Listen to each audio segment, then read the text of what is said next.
Hi, friends. This is Wendy Harrop, and welcome to the Say Yes to Yourself podcast.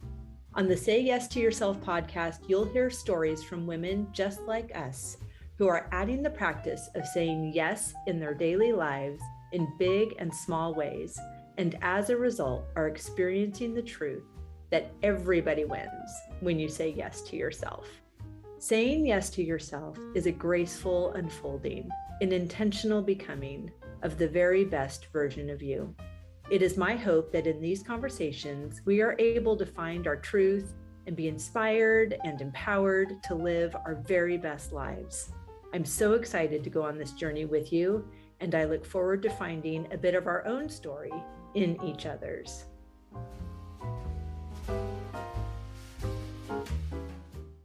Hello, friend. Welcome back to the podcast and happy Friday. And what a happy Friday it is. We are enjoying Amelia's spring break this week. We've done so many fun things, but I'm working on my fun thing, which is packing my suitcase for France. I leave on Monday. It's so fun.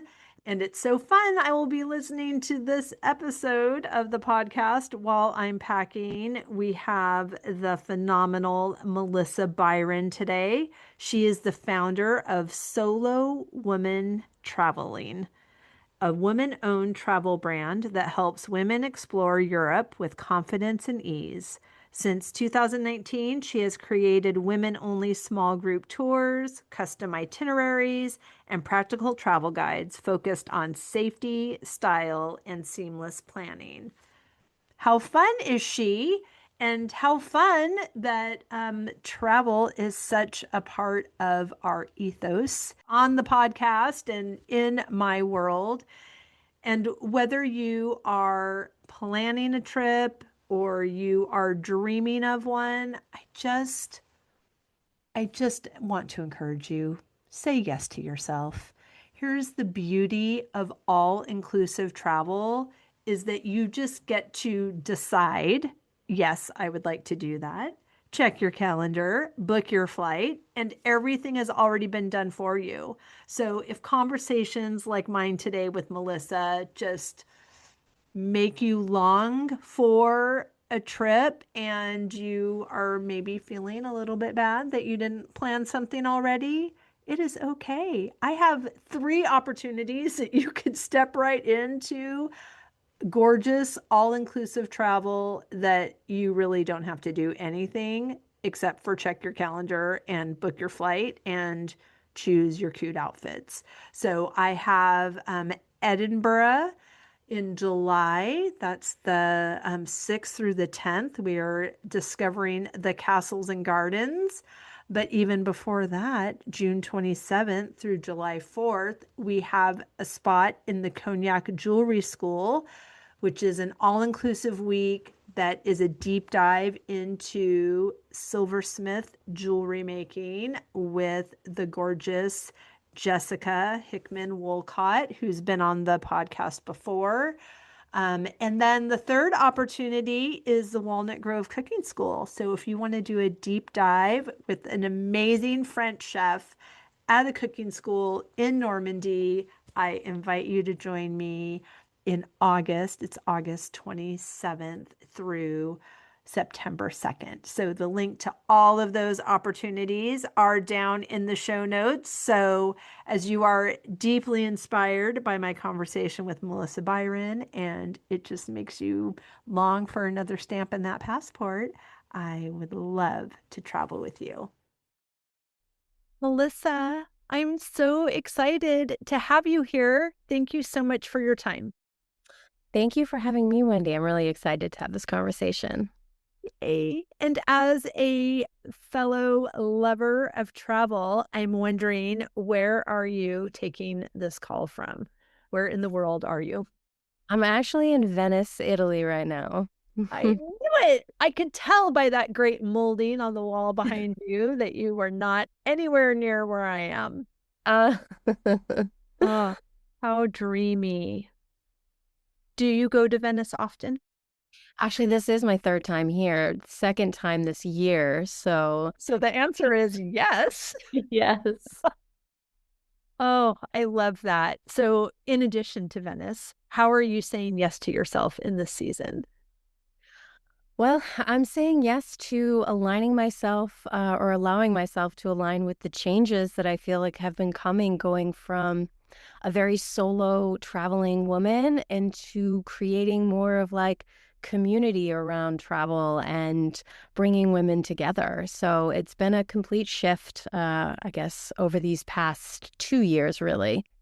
Oh my gosh, that's so great. So, tell us about what you do or how you started, and then kind of identify the shift and then what it means now, because you are talking to your client because we do something, we have so much in common. And I just love that there's so many of us doing it because there's so many women that want to say yes to themselves by traveling. So how this started and then how you transitioned as well, please.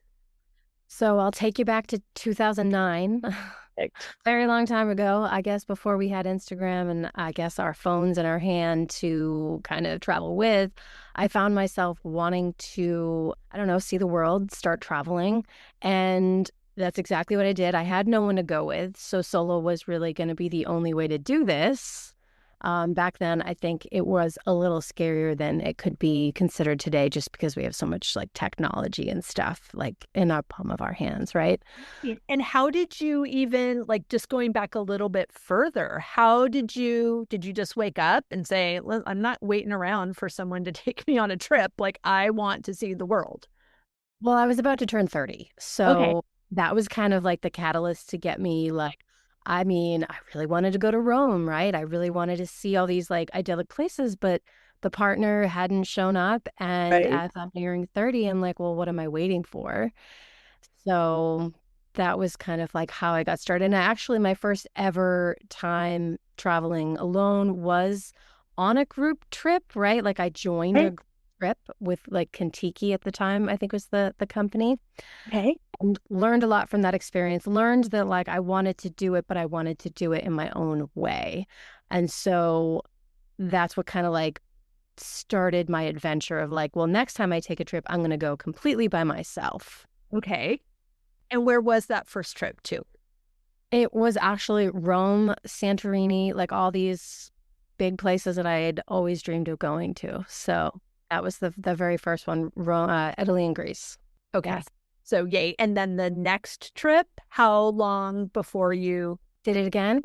Let's start with that first trip because that first trip wasn't as like, I don't know, eat, pray, love as I thought it was going to be. And I didn't love it at first. And I kind of felt guilty about that because, here I was like going to these like really cool places, but I definitely carried a lot of like, oh, I'm not with anyone, like a lot of like unnecessary shame around the subject, Mhm. being solo and whatnot. So I'd say like during the trip, I wasn't as in love with it as I thought I would be. But then getting back and reflecting about how amazing it really was an experience and how like life changing the moments were, like even when I found myself in challenging situations, like getting through those like had after effects that I really started to realize after, getting back. And so I'd say it was about a year, maybe a year and a half before I decided to give it another try, right? I was going to go and I was really hard on myself. I thought I had to have everything perfect. Like I picked the perfect hotel. I found all the right restaurants and like just I put so much pressure on myself, which is so silly looking back, right? But I appreciate you sharing it because these are the things that are going through the minds of women before they're going on a trip. So I appreciate that you are acknowledging it. I'm also interested to know, going back to that first trip, you felt kind of weirdness about traveling solo in a formed group. How many people were on that trip? So on that very first Kentucky tour, there was, I don't know, 30 people, I think, or so. It was a lot of people. It was just like a party. It was really Right. fun. And And then that next trip, realizing like, oh no, I need to go on my own. So I didn't have to get up at 6 in the morning and get on a bus and go to, and felt so shuffled to the next destination. Right, right. Okay, so now it's a year later, you're preparing for your next trip, but you're also holding a very high standard to remedy everything that went wrong that you didn't even anticipate was going to be wrong, but ended up being wrong, like totally how we do it. Yes. I'm like, next time it's going to be perfect. Well, it wasn't perfect at all, not even a little bit. However, I started to get a little more comfortable the second time around. And I also chose, and I tell all women who come to me of like, where should I go? I did choose to go to more English speaking countries. I went to Ireland, and it's one of the best choices because the people are friendly. I didn't have any issues with like kind of getting around, and the cities were quite small. So it wasn't as overwhelming like going to, Rome for the first time and, trying to manage the train system that I did going down to like the Amalfi Coast and whatnot. So, right. With people carrying machine guns through the train station. Yeah, it's different. Yeah, it was yes. So choosing someplace like Ireland the second time was a lot different. I found it a lot easier to like make friends and chat with anyone that I came across in like the pubs and stuff. Oh, that's so great. And did you stay, like, were you mainly in Dublin, or how long was that trip? And what did you do? You navigated this, and this is now 2010, 11, so still using your books and the irreverent guide to Dublin and all those things. I got around by train. I think the trip was like 3 weeks, maybe a little less than 3 weeks. Yeah. Got around on the train, made my way to Cork, made my way up to the Ring of Kerry, went up to Galway, and then made my way up actually into Northern Ireland, which was totally different and a wonderful experience. Oh my gosh, it's so great. And then how you said it wasn't perfect, but what about it, in addition to English speaking and those things, like how did that inform wherever trip number 3 took you? Yeah, I mean, all these like little things will happen, whether it's like you didn't price it right, like you thought you were gonna, spend X, and then you're doing things and you're like, oh, I got to take a taxi here. I didn't really consider that, or the food is costing me a little bit more, or even the hotel I chose, I didn't really like it, whatnot. Like I just started to realize like that's actually just always going to kind of be part of it. Mhm. And just it's always going to be an adventure. And that's when I started to shift into like, well, I start to maybe really love this because it is always going to be like, well, what's going to happen? Who am I going to meet? It's not about having like this perfect trip. It's like, who am I going to become at the end of this trip? Exactly. Enjoy it and to not put any expectations. Like, don't go there saying, okay, well, maybe I'll meet someone on this trip, right? Like, you have all these hopes for like the way that it could go instead of just going and being like, I'm going to like immerse in the city, see what comes at me, see what I learn, the people I meet, whatever it is, right? And just kind of like go with the flow a lot more. And yeah. And did you only stay in hotels, or did you stay in bed and breakfasts as well? This is so long ago now. I think it was a little bit of a mix because Okay. our a little bit more of a mix. I feel like in Galway it might have been more of a bed and breakfast style Sure. uh, than in Dublin. Oh my gosh, it's so fun. Okay. And then what happens next? Then I decided like, okay, I'm gonna live my life to save up for a trip once a year. So that's like what my Mm. life came was like, and this is well before I just started to that I would ever like help anybody with anything like this. Like I'm still just like, this is what I do. Like, hi, I'm Melissa, and I save to go to Europe once a year. And it was a couple years later, maybe I had to take off 2 years, three, I can't quite remember now. But I was decided to go, I was going to go over again and I was going to go multi-country. I was going to get real aggressive with it. And I think that trip, it was Denmark, then Spain, then Croatia, then Slovenia, into Austria, and into Romania. And I remember Romania being like a big deal for me because I was like, this is really far east. Like, I've never, I don't know what to expect at all. By this time, I do think we had the cell phones. and whatnot. So I feel this trip was 2016. So it wasn't too far ago, or 2015, either way. And that trip was just the trip that I realized actually I wanted to move abroad. Yeah. That was like the trip where I was like, okay, like I love being in Europe so much that I'm going to move abroad someday. That was like where that idea was birthed, pretty much. Okay. And where were you? Were you in the US? Were you in Canada? Where were you? US, living in Seattle at the time. Oh, okay. Yep. So fun. Okay, so now how long was that multi-city trip? That was 3 weeks. And at this point, are people like, what are you doing? And how do you do that? And you're so brave, or you're so crazy, or can you tell me what to do? Like, when did it start where people are, can I just pick your brain? Because that's what happens. And were you blogging about it? Were you putting this on Facebook? What was happening? So even at this time, I was doing none of the public stuff. Like Okay. I had an Instagram, but it was private and I wasn't really using it in any way, shape, or form, though I really wish I was. I was always being asked like, that's brave, or being told, that's brave. And aren't you scared, or isn't this dangerous? Like that was the questions I was kind of always getting from anyone that I said, oh, I'm by myself. And they're like, I'd never do that. I'm like, I know. I get that a lot. I think it was around this year, like around 2016 or so, when I did actually start noticing more solo travelers. Like for those first few years up until then, I didn't really ever see any other solo travelers. But I remember sitting in a cafe, it was actually in Malta, but I remember seeing like another solo female traveler, and I was like, oh, I just started noticing them more and more. Never men, by the way, only ever women. I really never saw like men traveling alone. And you know what? They probably were, but they were probably at like a different establishment that maybe I was in, right? Sure. They're not like having a nice dinner by themselves. They're just like Right. food on the road and like just like living their life. And Right. I would assume like most women love to have like a nice meal. So that was definitely me, and that was definitely what I was doing. So Oh, that's so fun. yeah.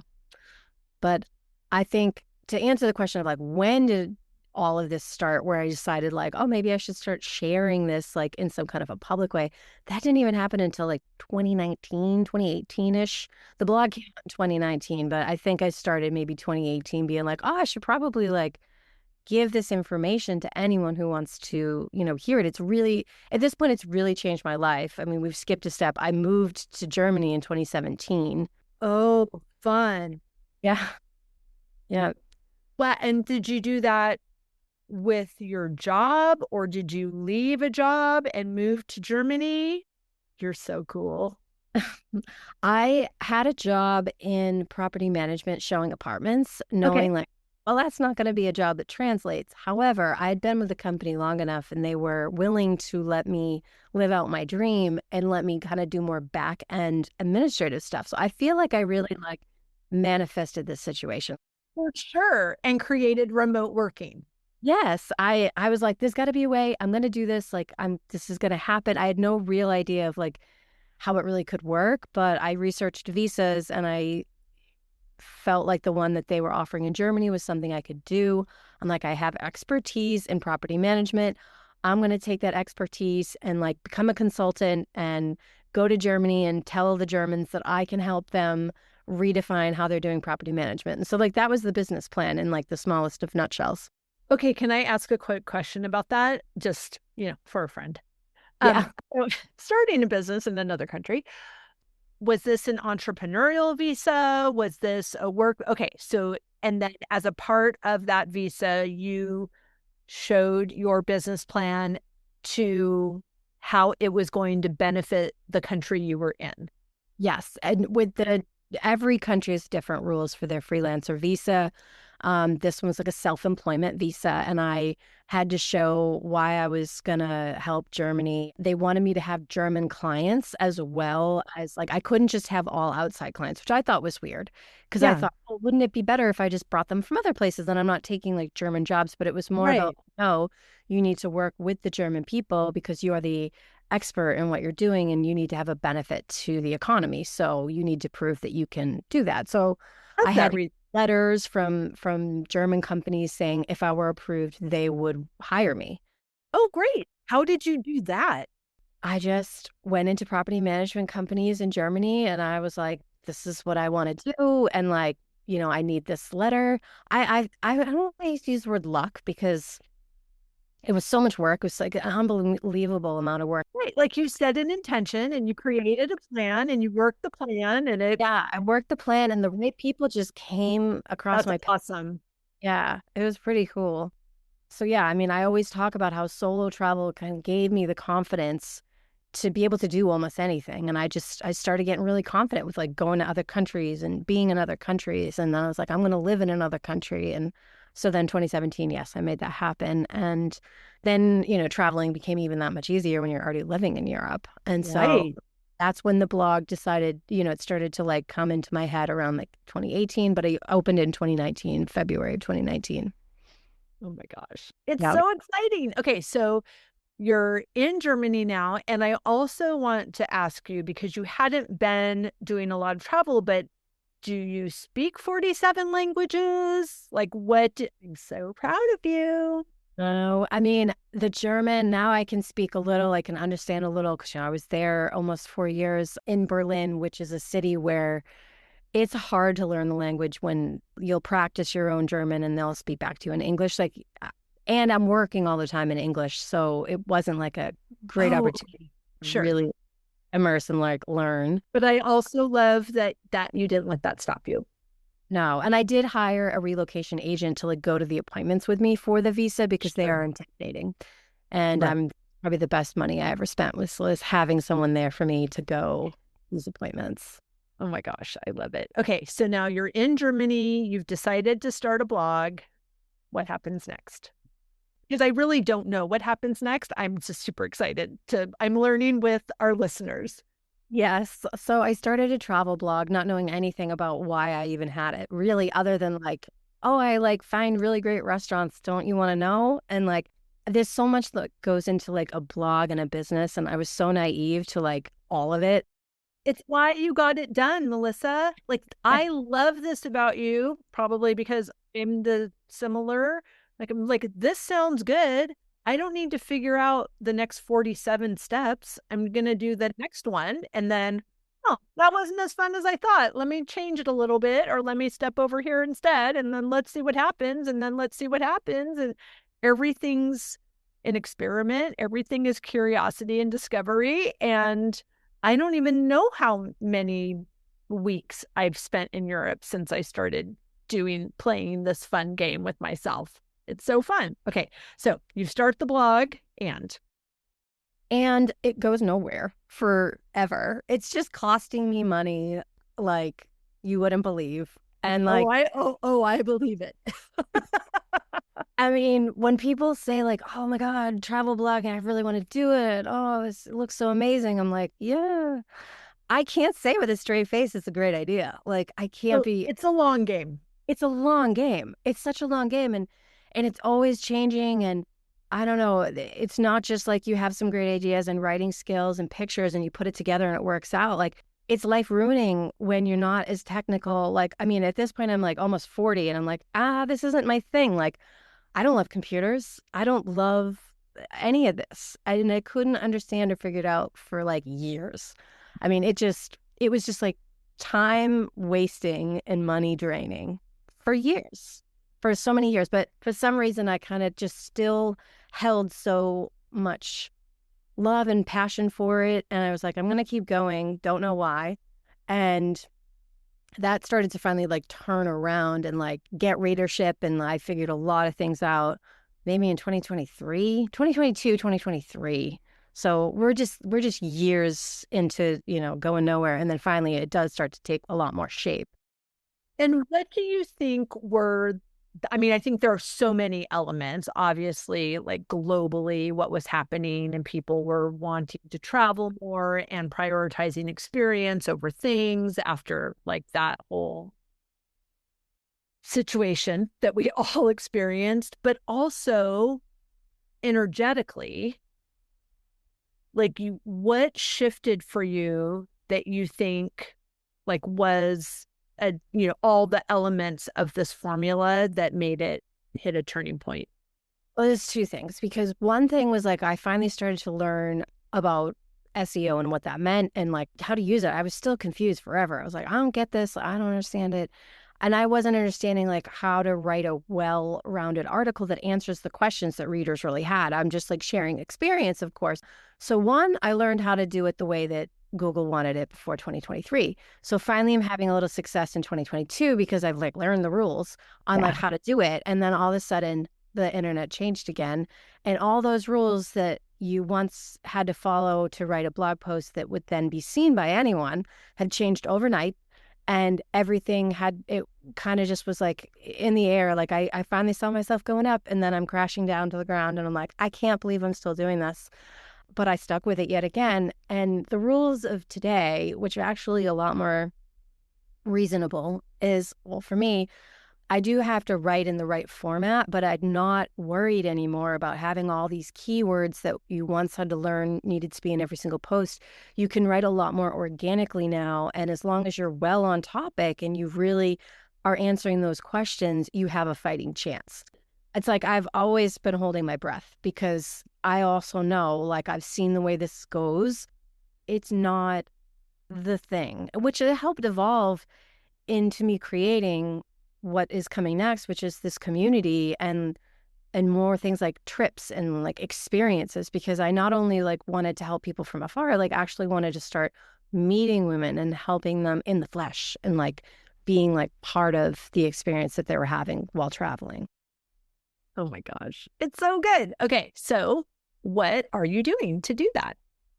So in 2024, which seems long ago, longer than it is, I started to create small group trips for women, like really small, like 10 and under, or actually 12 and under, would be the max group size. 5 is my max. 5 is your max. Yeah, 12 is my max, including myself. So it's 11 travelers plus me. Certain trips are only going to be 10, some are going to be 12, and that's it. Not You're doing so it. brave. Yeah, because it's really about the transportation. And the dinner reservations. Yes, that is also one of the big challenges.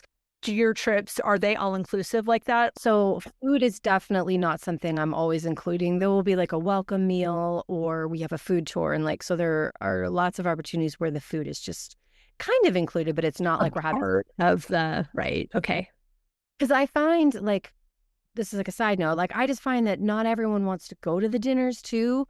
So they kind of want that free time. So that's why I've never really included it. And like even going further, like I'm deciding on how to manage that because I am still making a reservation for that many people and then only half want to go.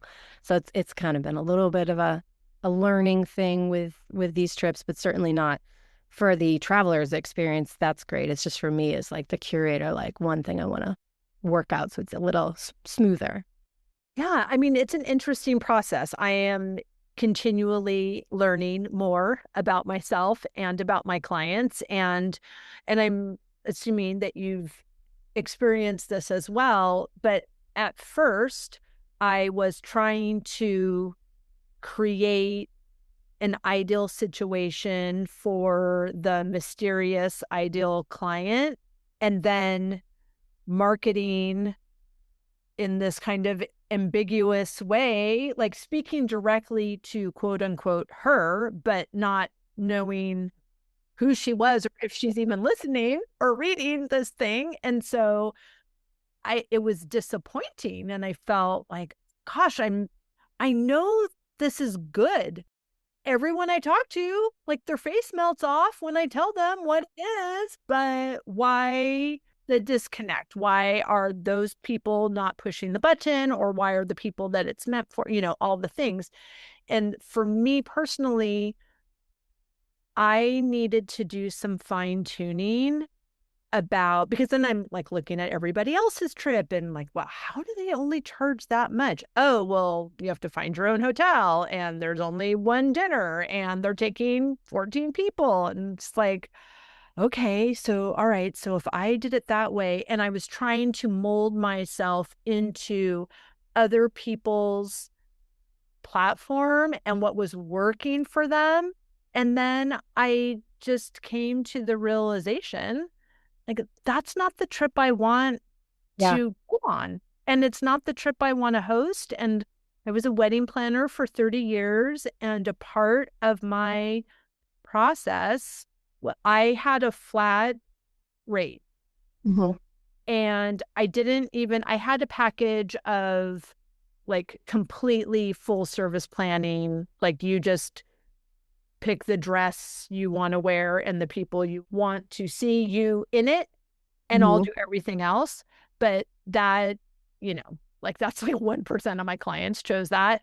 The majority of the clients was like, I'm doing this in tandem with you. You're choosing everything you want and I'm making that happen. And then everything you don't want to do, I'm doing for you. So I would just price it what I only know one way to show up, which is I belong to you from the moment we meet until your day after brunch. So Yep. then I priced it for what allowed me to show up the way I like to show up. So I just took that same concept into the trips. This is the hotel I like to stay at, and I want to stay with you. Like, I want to be like, I am here. You don't have to do everything we're doing, but if you want to, I'm doing it with you. So I want my client to only need to say yes one time, and Yeah. includes everything. It's meet and greet. It's all the meals. It's all the excursions, all the transportation, like they can hop in and out if they want. And it's not overly scheduled, but they have something to do, like all those things. But so for me, it was, oh, I am my ideal client. Like if I am creating the trip that I want to be a part of, that energy is going to be in my marketing and in my invitation, and it's going to resonate with the people that are going to like that kind of trip. Mm-hmm. Exactly. Yes. Now, so you're doing, and I think I was speaking over you, most likely. So I didn't hear what you said about the location. So you're just doing Europe? Just doing Europe. Perfect. Then you have how many people are going on your trip? Like how it's for 12 people, 10 to 12? So the first year I did a trip of 6, and the next trip in that year there was 12. So that was just 2 trips the first year. And then this past year I had 5 trips varying in sizes. The one I just finished off in France was 10 of us. So 9 people with me as the host. Okay. And what was your experience with the group of 6 compared to the group of 12? And how has this evolved for you? Yeah, for me, the sizes it hadn't really been a thing. Like it doesn't really matter to me. Like there's 9 of us or there's 6 of us. Like that part has kind of not been so noticeable where it was like, oh, this is so much more manageable or something like that. I think for me, it is just figuring out like the right flow for the trip in general and making sure that I'm giving enough free time and scheduling the activities in the way that I would then want to do them. Like you said, you're your own ideal client. I'm definitely one of the ideal clients too. Like I want to have some freedom as starting as a solo traveler. Like I loved the freedom part, but I'm really enjoying the togetherness part. So it's like kind of creating that perfect balance of like that free time and then the organized time. Right. Like something to look forward to. Like we're all going to dinner at this, or we're Yep. doing the champagne workshop at this place, but you Yep. have The morning free. right. And Yep. then and that's how I like, even when I'm traveling solo before my clients arrive, I don't like a completely empty day. I don't even like a completely empty day when I'm at home. Like I just need, if I have one call or one thing that I can kind of schedule my time around, it's like, oh, I have all morning and then I have that call and then I've got, all this other thing. So if I'm traveling, if I'm meeting someone for drinks, then it just helps me order my day.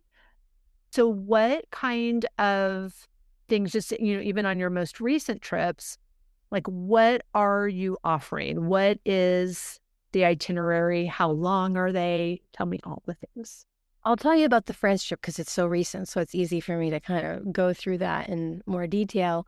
But my style of travel is boutique travel experiences. So I want to I'm not looking to spend crazy money, but I'm also not looking for the most budget friendly option of all time. Like, I want to travel with women who are ready to like put a little money into that like luxury experience. Yes. So, and I'm also someone who does not really like to move around as much anymore. I want to day trip it instead of pack it up, get on a bus or a private transfer. I don't care. I just don't want to leave. So I try to stay in the same hotel for the max amount of days, like utilizing day trips. That is one of the things that, I think is my signature on these trips. It's just slow travel style. Exactly. Slow travel style. We're staying in these nice places. And, we did Christmas markets this time. So we would have a Christmas market to go to in the afternoon. And then in the evening, something like we did a Christmas light tour in vintage cars around Paris. It was really something really special. And it was a lovely little experience. And then dinner, I will find a restaurant and I will make the reservation. And those who want to join will join. I'd say on average, if there's like 9 people, at least 5 will come. So like maybe 4 of them will say no. I find in the start of the trip, more people start to come to those dinners. And then towards the end, they're like, everyone's starting to get tired. They're like, I'm just going to grab something at the hotel and, not join the group dinner. But so, it was one of the activities. We did a cabaret show on one of the nights. We did high tea at one of those really fancy hotels. Ooh, which one did you choose? The Bristol. Yes, the Bristol. And it was amazing. I mean, it was everyone's favorite thing. So it was a lovely experience there. So definitely recommend it to anyone.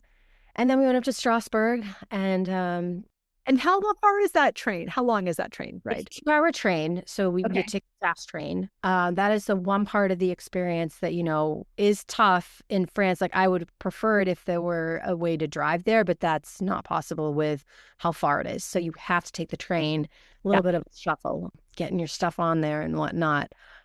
But it was worth it. We did Strasbourg and Colmar, staying in Strasbourg as a base. And came back to Paris for one night before the trip ended. So that was the experience. So fun. I love it. And how many days was your trip? 7 nights. Wonderful. Yeah, I typically actually have 9 nights, 10 days. Is that right? Yeah, one of the Greek island ones is 10 nights, 11 days. But this was the shortest one. Oh my gosh. I love it. It's so fun. It's so great. So besides Paris, because I do trips there, what other places are you enjoying? Well, I live in Portugal now, so we did miss that whole step where I told, like, I moved from Germany and whatnot. I live in Lisbon, or close to, and so I have Portugal trip. It's Portugal, like near around Lisbon, Sintra, Cascais, and then there's another trip next year, which is going to be southern Spain and southern Portugal. So that's going to be one trip. I do Greece because I used to live in Athens as well. Oh my gosh. Okay, wait a minute. Wait, you left Berlin. I left Berlin in 21. Okay. For 8 years, lived back in the States, regretted it, and found that the Greek visa was really reasonable to get as, at this point, a fully digital person. I'm totally, at this point, like freelancing that was my life. So that was an easier move, getting that visa. Loved living in Greece, but I don't know. Something was calling me. Portugal was closer to the U.S. It made more sense. Sure. Got their visa in 2023 and have been there since. So I'm committing. And these are all freelance visas. Yeah. And now instead of property management, is it just It's just my stuff. Yeah. Okay. It's an array of stuff now. It's like I'm consulting with, people's websites and how to work with, getting their site up, since I've had to do it all myself and learn from the ground up. And then other things like I'm working with other small creators who want to cultivate communities and do their own group trips. So I've put together like a workshop and showing them exactly how I did it, things to consider, how to get started. Also like coaching them to, I'm not trying to just sell something to have someone make money. I'm like, you have to really like people. This isn't just like about money and hosting trips. Like it's really about like, is this the kind of like person you are? I'm very social. It works for me. Like I like being the caretaker of, in a sense, of like doing these things. Hey, like they're all my bride. Yes, right. You're just, these are my people. I'm here to like really help them experience the world and get them out of their comfort zone. And gonna go through everything I went through.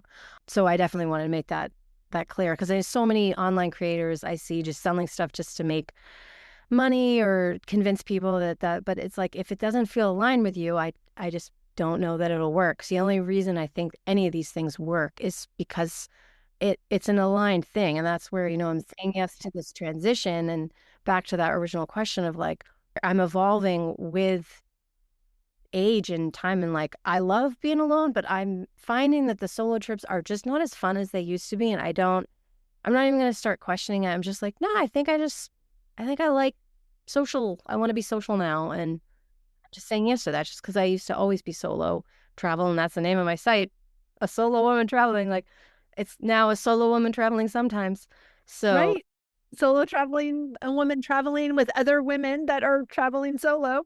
exactly. I So, love that for you. And I love that you are allowing this to be a graceful unfolding, and you're not trying to figure out is this not working? Like, it's right. all an experiment. It's so good. And that I don't put a lot of pressure. Like, I mean, I want to sell out these trips. Like, it would be scary to like have to cancel trips because not enough people have come on them. Like, I don't love that idea, but I'm not putting so much pressure on like, this has to be, I have to be like this multi-million-dollar tour company. I have no desire to make it in that way, like a pressuresome thing. Like, it's something I enjoy doing that I'm just evolving with.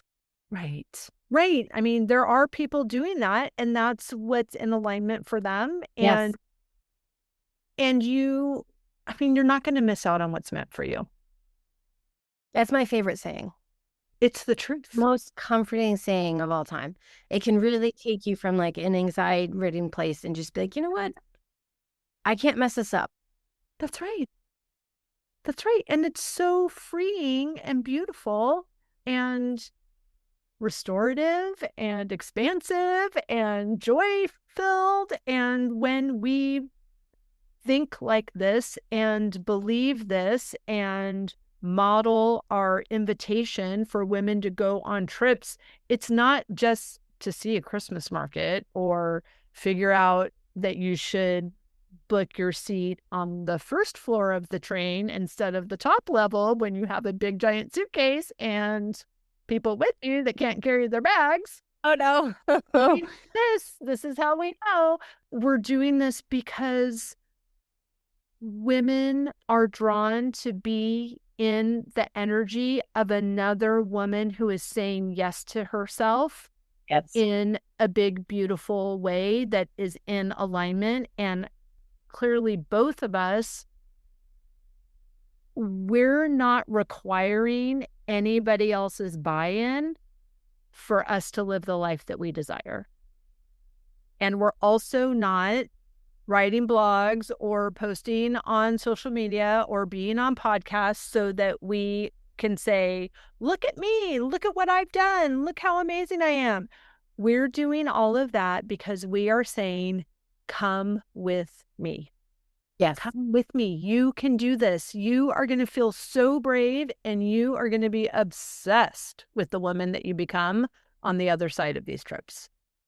1,000%. And you become obsessed. Like, you're like part of like this little family of people that have like gone on this journey together. And sometimes like you don't see it on day 1 or 2. And all of a sudden at the end, you're like, oh, I'm really gonna like this is such a great group. I feel like the groups that come together needed to come together for one reason or another. And that is one of the most amazing parts, is being the host, is like seeing who you've attracted and watching them all come together at this time in their life it was just meant to. It is hard to explain, but it is one of the very coolest things about these experiences. Yes, I love that so much. One thing that I do that you might consider incorporating, we have community calls in the months leading up so that people are kind of meeting each other. And my groups are smaller, so we video like what we're packing, just because like, oh, well, I would have brought my sundress if I knew we were wearing sundresses. Like, you just want to know. And so then it's like, oh, and here's the suitcase I'm bringing, and here's the transfer, and here's the shoes I love for all of this. So it's been this really fun thing that when we are all meeting for the first time together in the lobby of the hotel, it's more like a reunion Yeah. than And a a first first time meeting. And it's like, Yeah. oh my gosh, those shoes are cuter than they were in the picture or whatever. Like, it's been really, really fun to have that integration and relationship leading up to it. I love that. Sometimes Yeah. they become friends before we even go, and then like they have dinner the night before the trip starts or Yeah. whatever, and then it's beautiful because it also allows you not to be the sole ringleader of Right. all of you feel a connection to me but not to each other yet. So Yeah. No, I do really like that idea. That is something for me to consider for 2026. it's fun. And then, I mean, they're going to come or not come to the call, whatever. But it helps you have an idea of the personalities and Yeah. And you can always record it and send it out to others that didn't make it. exactly.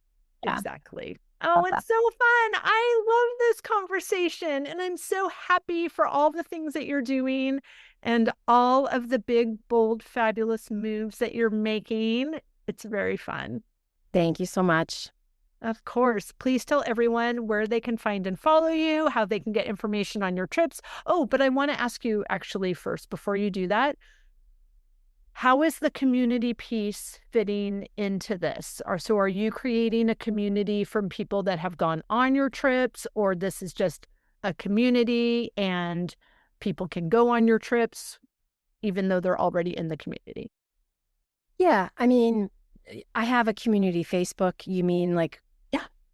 people don't have to be part of that in order to join the trips or anything like that. Like they're listed Right. online and you can, join them if you want in. You can join the Facebook group. I post in there just things about traveling stuff, destinations, post about the trips. People ask their questions. They feel free to they're not even coming on a trip and they're asking questions about a destination and everyone's answering like that. So, Oh, that's so nice. yeah. That's so great. So we'll link that also so that people just can be a part of that and enjoy traveling and all that good stuff. I'm going to get inspired. Yay. Okay. So tell us where we can find and follow you. So my website is it's a singlewomantraveling.com or a solowomantraveling.com. Both URLs work. It originally started as a single woman traveling, but then I changed it to a solo woman traveling. It's Instagram, a solo woman traveling, and the Facebook / a solo woman traveling. And I'll give you those links so that they're just down in the show notes. But all the tours are listed there on the website, as well as solo travel guides that I've made over the years that contain Google Maps to all the restaurants that I like and all the little hotspots that I found and all the places that I've been. So I feel like it's the online space for all things women traveling, good restaurants, good hotel recommendations, and just tips. And then my vulnerable stories of when I first started traveling and all the hiccups and, heartaches that I went through to get to where I'm going. And hopefully that'll, comfort women to know it changes so much throughout. You just have to start, and throughout this journey, it just evolves into something amazing. Yes, but it can't evolve into something amazing if you don't go. Yes, you have to start. Doesn't matter even if you just go on a trip 2 towns over. You had dinner by yourself 2 towns over. That is the first step. That's all you have to do. You'll feel stupid, but everyone does. You're not alone in that. And it just builds character. Absolutely. Oh, I love it so much. Thank you so much for your time, Melissa. Congratulations on all the fabulousness. And thank you for sharing your wisdom far and wide. You're a gift. Oh, I love this conversation. Thank you.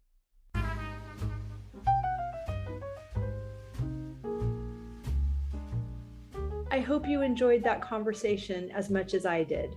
As always, any links or notes mentioned can be found at phineaswrighthouse.com in the podcast section of our site or in the show notes below. And if you haven't connected with me personally, come find me on Instagram at Phineas Wright House and let me know you listened to this episode. I'd love to get to know you. Thank you for sharing this time with me. I know your days are full, and I'm really grateful that you chose to spend some of your precious time right here. Be sure to subscribe to the podcast so you don't miss any of these delightful conversations. I'll see you next week.